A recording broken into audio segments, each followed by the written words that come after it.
How to make hot chocolate easy step by step. First, put some milk.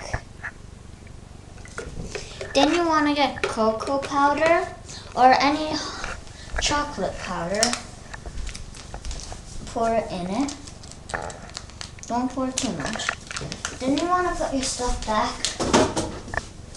So.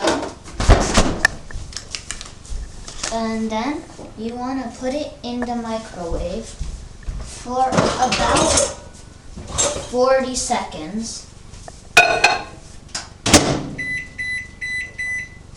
So,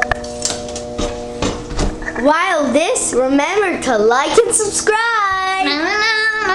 whatever you're chilling.